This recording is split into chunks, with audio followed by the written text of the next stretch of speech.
Shalom. Setiap manusia memiliki pengharapan akan masa depan yang lebih baik.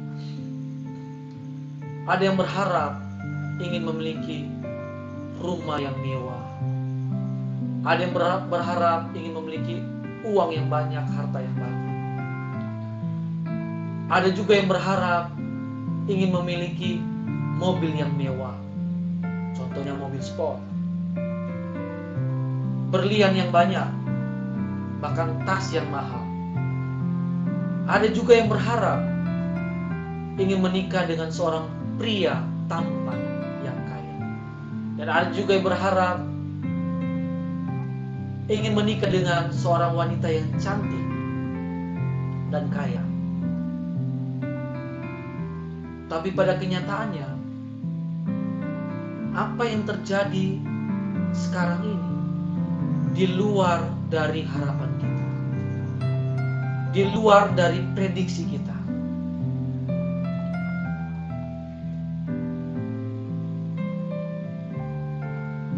Orang yang kita kasihi bisa saja meninggalkan kita. Apalagi semenjak tahun 2020 ini, pandemi virus corona atau biasa yang kita sebut dengan COVID-19 menjadi teror bagi umat manusia. Hampir seluruh negara dilanda pandemi COVID-19. Banyak orang yang kita kasihi meninggal akibat COVID-19. Terjadi pengurangan karyawan di mana-mana. Bahkan di Indonesia sendiri hampir mencapai 2 juta orang kehilangan pekerjaan.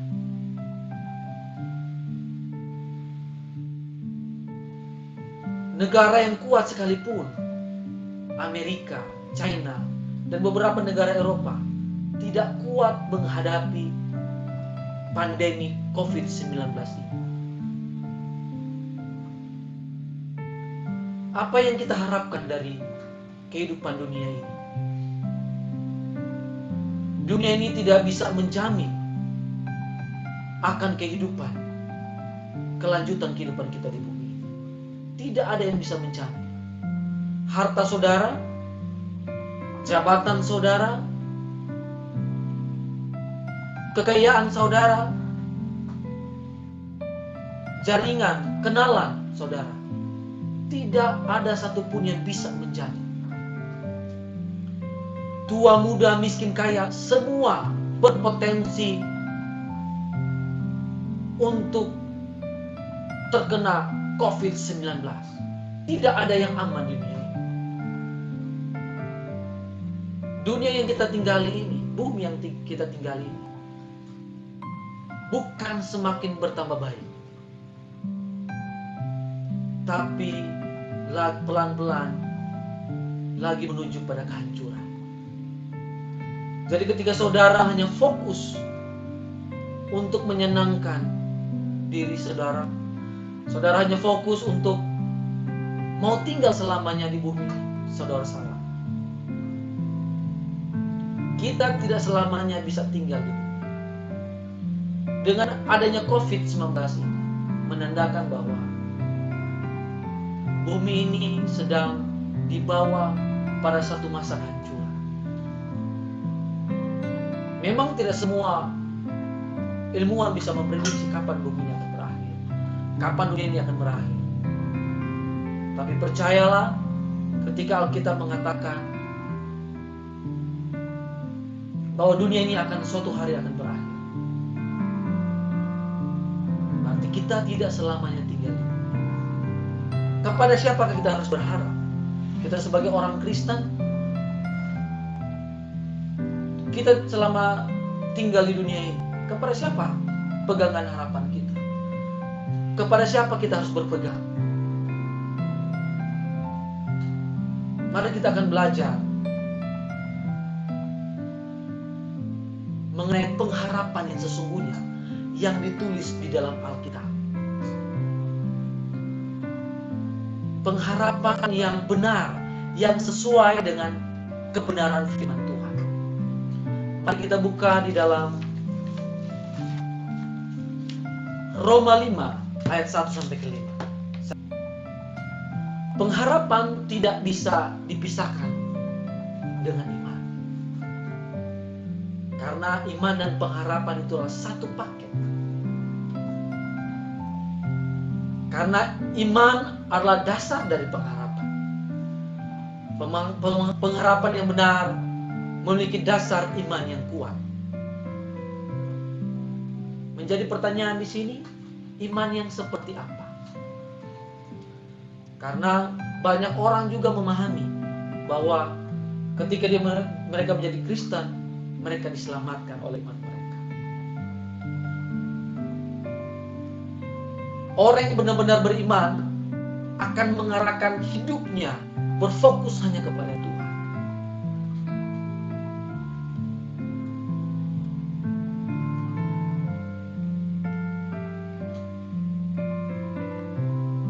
Karena iman adalah percaya atau mempercayakan diri atau menyerahkan diri kepada suatu objek yang kita percayai.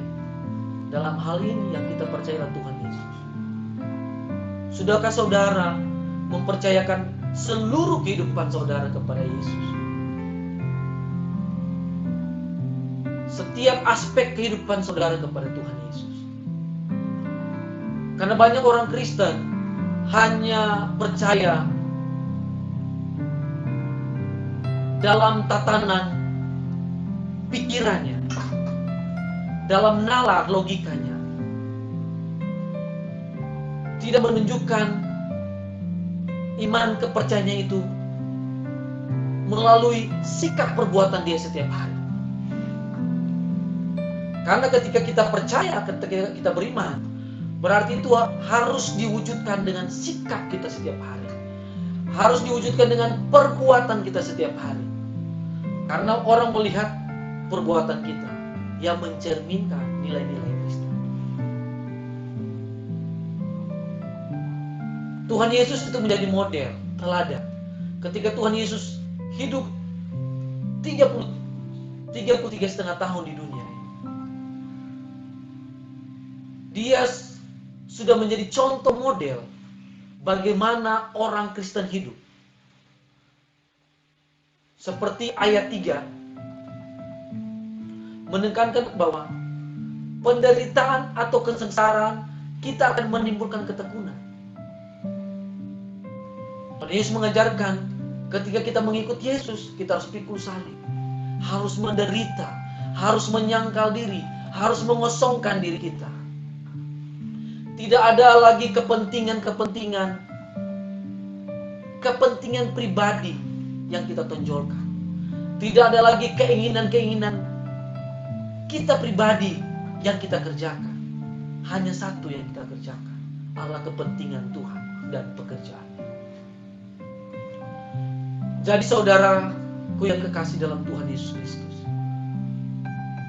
saat ini kita belajar bahwa iman itu harus ditunjukkan melalui perbuatan kita, melalui sikap hati kita, melalui setiap perbuatan kita menunjukkan bahwa kita benar-benar adalah orang yang beriman kepada Tuhan Yesus Kristus. Kita harus mengenakan karakter Kristus dalam kehidupan kita. Walaupun masalah datang silih berganti, percayalah, setiap masalah yang datang, setiap peristiwa yang Tuhan izinkan kita alami, itu akan membentuk karakter kita. Itu akan menjadi alat Tuhan untuk terus mempertajam karakter kita menjadi seperti Kristus. Jadi benar-benar kita harus berharap sungguhnya kepada Tuhan. Tidak ada yang kita bisa andalkan di dunia ini selain kepada Tuhan. Ketika kita mengaku bahwa kita adalah anak-anak Tuhan, berarti kita harus hidup seperti anak-anak Tuhan. Berarti hidup kudus, tak bercela, karena itulah keinginan Tuhan. Dalam firman Tuhan berkata dalam kitab Petrus, kuduslah kamu sebab aku kudus. Tuhan menginginkan orang yang hidup tak bercacat, yang selalu tidak mementingkan kepentingan pribadi, tapi mementingkan kepentingan Tuhan yang bekerja. Mari saya ajak saudara untuk terus berusaha fokus mencari Tuhan. Mari kita bangun pengharapan kita dalam Tuhan. Bangun pengharapan kita dalam Tuhan. Fokuskan hidup kita hanya kepada Tuhan.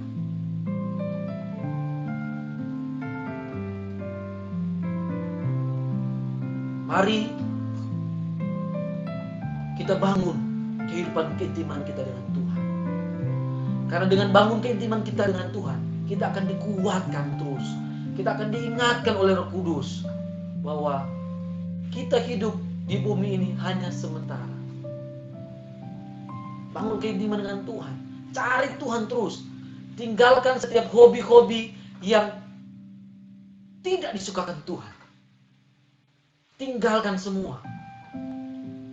Yang hanya kita kerjakan adalah kepentingan Tuhan. Kita terus belajar kebenaran firman Tuhan. Karena kita membaca firman Tuhan, kita melakukan firman Tuhan, itu akan menguatkan iman kita terus. Itu akan terus mempertajam karakter kita. Kita semakin sempurna seperti Kristus. Karena itulah yang Tuhan inginkan dalam kehidupan